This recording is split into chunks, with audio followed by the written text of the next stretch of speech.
সুপ্রিয় দর্শক, আসসালামু আলাইকুম। অন্যান্য ধর্মাবলম্বীদের শুভেচ্ছা ও স্বাগতম। সুপ্রিয় দর্শক, আপনারা দেখছেন বাক স্বাধীনতা। চ্যানেলটি নতুন, তাই সাবস্ক্রাইব করে পাশে থাকার আহ্বান জানাচ্ছি। সুপ্রিয় দর্শক, আজকে কথা বলবো আগামী দিনের রাজনীতির পট পরিবর্তন এবং পটভূমি কেমন হবে, কেমন হতে যাচ্ছে, একটা ধারণা এই নিয়ে কিছু কথা বলা যেতে পারে। আজকে এই টপিকসটা নিয়েই কিছু কথা বলি। আগামী দিনে আগামী ৬ মাসের মধ্যে এই সময়টা খুবই গুরুত্বপূর্ণ। বাংলাদেশের রাজনীতি পট পরিবর্তনে খুব গুরুত্বপূর্ণ একটি সময় যাবে। নিঃসন্দেহে খুব গুরুত্বপূর্ণ একটি সময় যাবে। এই গুরুত্বপূর্ণ সময়টিতে কি হতে পারে? এই গুরুত্বপূর্ণ সময়টিতে জনাব তারেক রহমানের দেশে ফেরার সমূহ সম্ভাবনা আছে। আমি আগামী ৬ মাসের যে সমূহ সম্ভাবনা, এগুলো নিয়েই কথা বলছি। জনাব তারেক রহমানের দেশে ফেরার সমূহ সম্ভাবনা আছে।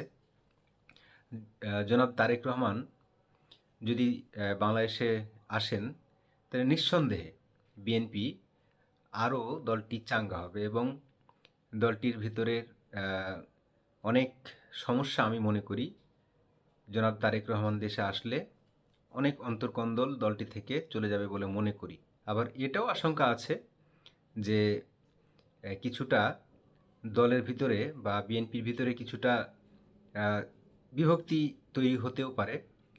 কিন্তু আদ্যপান্ত বিচার বিশ্লেষণ করে বললে বোঝা যাবে যে আখেরে বিএনপি অর্গানাইজড হবে, আরও ভালো অর্গানাইজড হবে। এর মধ্যে যে ঘটনাগুলো ঘটবে বাংলাদেশে, ট্রাম্প ক্ষমতায় আসবে, বসবে, এরপরে বাংলাদেশে কিছু পরিবর্তন আপনারা লক্ষ্য করবেন। এর মধ্যে ট্রাম্প ক্ষমতায় তো বসবে, আপনারা জানেন যে জানুয়ারিতে বা 20শে জানুয়ারিতে ট্রাম্প ক্ষমতা গ্রহণ করবেন। ক্ষমতা গ্রহণ করার পরে একটা মানে কি হচ্ছে কি হবে এরকম একটা পরিস্থিতির অবস্থা তৈরি হবে এবং বাংলাদেশের জাতীয় রাজনীতিতে এর একটা বড় প্রভাব পড়বে, অনেক বড় একটা প্রভাব পড়বে। কারণ হচ্ছে আপনারা জানেন যে ট্রাম্পের খুব ঘনিষ্ঠ বন্ধু হলো নরেন্দ্র মোদি বা ভারত বলতে পারেন। তো এই নরেন্দ্র মোদি অথবা ভারত ট্রাম্পকে দিয়ে একটা ট্রাম্প কার্ড খেলার একটা চিন্তা ভাবনা করতে পারে, এটা আমরা বুঝতে পারি বা আমরা বুঝতে পারছি। কারণ সর্বশেষ তুলসী গ্যাবার্ড থেকে শুরু করে ক্যাশ প্যাটেল, এফবিআইয়ের যে প্রধান নিয়োগ দিলেন জনাব Trump, mister Trump, cash Patel, উনিও কিন্তু একজন ভারতীয় বংশোদ্ভূত। আসলে এই ক্যাশ প্যাটেল কিন্তু ছিলেন ওই রাম মন্দিরের বিতর্কে খুব বড় মাপের একজন উস্কানিদাতা। তাহলে তো বুঝতেই পারছেন যে কঠোর একজন হিন্দুত্ববাদী একজন মানুষ। এই কঠোর হিন্দুত্ববাদী মানুষটিকে ট্রাম্পের খুব গুরুত্বপূর্ণ একটা পদে, অর্থাৎ এফবিআইয়ের প্রধান, অর্থাৎ এফবিআইয়ের যে পরিচালক পদে তাকে পদায়ন করা হবে। এটা একটা প্রভাব পড়বে বাংলাদেশে এবং বাংলাদেশের বর্তমান অন্তর্বর্তীকালীন সরকারের উপর একটা চাপ তৈরি করার একটা প্রবণতা আপনারা দেখতে পেতে পারেন। এরপরে যেটা ঘটবে, জনাব তারেক রহমান দেশে ফিরলে যেটা ঘটতে পারে, জনাব তারেক রহমান খুবই জনপ্রিয় একজন ব্যক্তিত্ব, খুবই জনপ্রিয় একজন রাজনীতিবিদ, এতে কোনো সন্দেহ নেই। জনাব তারেক রহমান যখন দেশে ফিরবেন তখন একটা ক্ল্যাশ তৈরি হতে পারে। সেটা হচ্ছে জামায়াত এবং বিএনপির মধ্যে একটা ক্ল্যাশ তৈরি হতে পারে। যে ক্ল্যাশটা আপনারা দেখতে পেতে পারেন যে বিভিন্ন জায়গায় বিএনপি এবং জামায়াত তাদের মধ্যে অন্তর্কন্দল বাড়তে পারে। এমনিতে এখন থেকে কিছু ইস্যু নিয়ে, কিছু বিষয় নিয়ে জামাত এবং বিএনপির মধ্যে মতবিরোধ দেখা দিয়েছে। এই মতবিরোধগুলো আরও স্পষ্ট হতে থাকবে এবং জামাত মনে করবে বিএনপিকে প্রধানতম শক্তি এবং বিএনপিও মনে করবে যে জামাতের প্রধান আর কি প্রতিদ্বন্দ্বী। একে অপরকে প্রধান প্রতিদ্বন্দ্বী মনে করে এরা অন্তর্কন্দল যাবে, এটা একটা ক্ল্যাশ হবে, হতে পারে গণ্ডগোল, হতে পারে হট্টগোল। এই ধরনের কিছু ঝামেলা, কিছু সমস্যা রাজনীতিতে আগামী 6 মাসে আমরা দেখতে পেতে পারি। যে এজেন্ডাগুলো বিএনপি এবং জামাত কিছু স্পেসিফিক হয়ে যাবে এবং সুনির্দিষ্ট কিছু মতনৈক্যের ভিত্তিতে এরা বিভক্ত হয়ে যেতে পারে এবং যে ঐক্যটা এখন পর্যন্ত কিছুটা দেখা যায় সেই ঐক্যটা থাকবে না বলে আমরা মনে করছি। যেমন সবচেয়ে কঠিন একটা ইস্যু বা জরুরি ইস্যু যেটা সবাই মনে করে থাকে বা সবাই মনে করে থাকে দেশের মানুষ, যে নির্বাচন। এই নির্বাচন কখন হবে এবং নির্বাচন এর রোড ম্যাপ কী হবে, এই নিয়ে বিএনপি খুব মাঠ গরম করার মতো একটা অবস্থায় চলে যাবে। এমনকি বিএনপি খুব দ্রুতই তত্ত্বাবধায়ক সরকারের কাছে রোড ম্যাপ চাইতে শুরু করবে এবং রোড ম্যাপ এখনই চাচ্ছে। বিএনপি যেটা আরও করবে সেটা তারা সুনির্দিষ্ট আরও, তাদের তো 8 দফা আছে, তাদের তো 31 দফা আছে। এই 31 দফার বাইরে গিয়ে তাদের প্রথম 1টা থেকে 2টা দফায় চলে আসবে, যেটা কিনা নির্বাচন। এই নির্বাচনের রোডম্যাপ নিয়েই তারা শুরু করবে হচ্ছে সরকারের বিরুদ্ধে আন্দোলন কিংবা সরকারের সাথে আলোচনা। অন্যদিকে জামাত খুব দ্রুত নির্বাচনটি চাইবে না। যখন জামাত মিশে যেতে চাইবে সমন্বয়কদের সাথে, জামাতের মিশে যেতে চাইবে হচ্ছে সরকারের সাথে। সরকারের ডান হাত বলেন বাম হাত বলেন জামাত হয়ে আছে অনেকটা এবং আরও হওয়ার চেষ্টা করবে। তাতে বিএনপি এবং জামাতের মধ্যে ক্ল্যাশ বা বিরোধ বাড়তে থাকবে।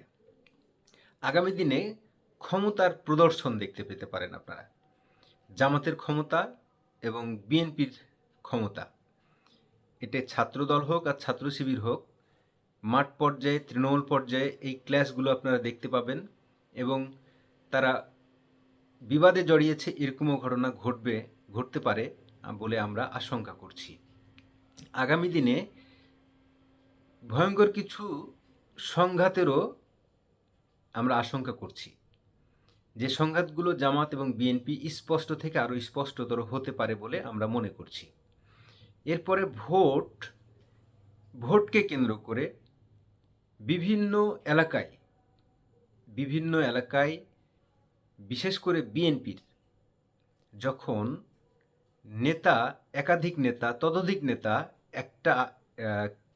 একটা এমপি ইলেকশনের জন্য মনে করেন একটা আসন ধরে নিতে পারেন, ঢাকা 1, 2, 3 যেটাই মনে করেন, বা এরকম যদি ঢাকার বাইরে মনে করেন রাজশাহী, রংপুর, ময়মনসিংহ, সিলেট, এই অঞ্চলগুলোতে মনে করেন একজন নেতা থেকে 10 জন নেতা মনোনয়নের জন্য দৌড়ঝাঁপ বা লবিং এইগুলো তৈরি করতে গিয়ে তাদের নিজেদের মধ্যে কিছুটা ক্ল্যাশ তৈরি হবে এবং দলে কিছুটা বিভক্তি আসতে পারে, যেটা কিনা তারেক রহমান যদি খুব শক্ত হাতে হ্যান্ডেল করতে পারেন, যদি শক্ত হাতে এগুলো সব কিছু মোকাবেলা করতে পারেন, তাহলে বিএনপির জন্য ভালো। অথবা বিএনপি যদি এটাকে খুব শক্তভাবে হ্যান্ডেল করতে না পারেন, তাহলে কিন্তু এর চরমতম মাসুল দিতে হবে বিএনপিকে। কারণ বিএনপি যে ক্ষমতার দ্বার প্রান্তে আছে বলে আমরা মনে করি এখন, সেটা আস্তে আস্তে দূরে সরে যাবে এবং আস্তে আস্তে তাদের স্বপ্নটা ফিকে হতে থাকবে। বিএনপির যতটা এখন দেরি হবে, নির্বাচন আসতে যতটা দেরি হবে, বিএনপি মনে করে যেটা, এবং আমরাও কিছুটা অনুমান করতে পারি, নির্বাচন যত দেরি হবে, নির্বাচন ব্যবস্থাটা যত পিছিয়ে যেতে থাকবে, বিএনপির জনপ্রিয়তা মাঠে ততটা কমতে থাকবে। আপনারা ইতিমধ্যেই শুনেছেন কেন কমতে থাকবে এই বিষয়গুলো। বিএনপি আসলে, জামাত তো কখনোই ক্ষমতায় আসেনি, কিন্তু বিএনপির ক্ষমতার স্বাদ কি সেটা ইতিমধ্যে তারা গ্রহণ করেছে, জানে। সুতরাং বিএনপি এই ক্ষমতা নেওয়ার জন্য উদগ্রীব হয়ে আছে। বিএনপি ক্ষমতা নেওয়ার জন্য যে উদগ্রীব হয়ে থাকা আছে এবং বিএনপি ক্ষমতায় আসছে, এই যে পদধ্বনি শোনা যাচ্ছে, এই পদধ্বনিকে কেন্দ্র করে কেন্দ্র করে অনেক এলাকায় এখনই বিএনপি তার রাজত্ব কায়েম করার চেষ্টা করছে। বিএনপি যে তার রাজত্ব কায়েম করার চেষ্টা করছে, এটা দেশের মানুষ তখন ভালোভাবে নেবে না, আরও এটা বাড়বে। মানুষ যখন ভালোভাবে নেবে না, জামাত ইসলামের পাল্লা তখন বাড়তে থাকবে। এদিকে বিক্ষোভ সমাবেশ এইগুলো বাড়তে থাকবে। তারেক রহমান সাহেব যখন বাংলাদেশে আসবেন, তখন হয়তো তৃণমূলে কিছু জনসভা হতে পারেন এবং বলতে পারি হিউজ পরিমাণ জনসমাগম হবে। একজন জনপ্রিয় ব্যক্তিত্ব তারেক রহমান, নিঃসন্দেহে এখন এটা বলতে পারেন বাংলাদেশের প্রেক্ষাপটে। এর মধ্যে আগামী দিনে প্রশাসনে বিএনপি এবং জামাতের আধিপত্য নিয়ে একটা ক্ল্যাশ তৈরি হবে। কোন প্রশাসনে কাকে বসানো হয়েছে, কোন প্রশাসনে কাকে বসানো হবে, এ নিয়ে সুনির্দিষ্টভাবে তাদের মধ্যে ক্ল্যাশ তৈরি হবে। মনে করুন, এখন নির্বাচন কমিশন কে আছে এটা নিয়ে কথা হবে না। মনে করুন, এখন পুলিশের প্রধান কে আছেন এটা নিয়ে কথা হবে না। মনে করুন, পিএসসির প্রধান কে আছেন, কে হবেন, এটা নিয়ে কথা হবে না। মনে করুন যে প্রত্যেকটা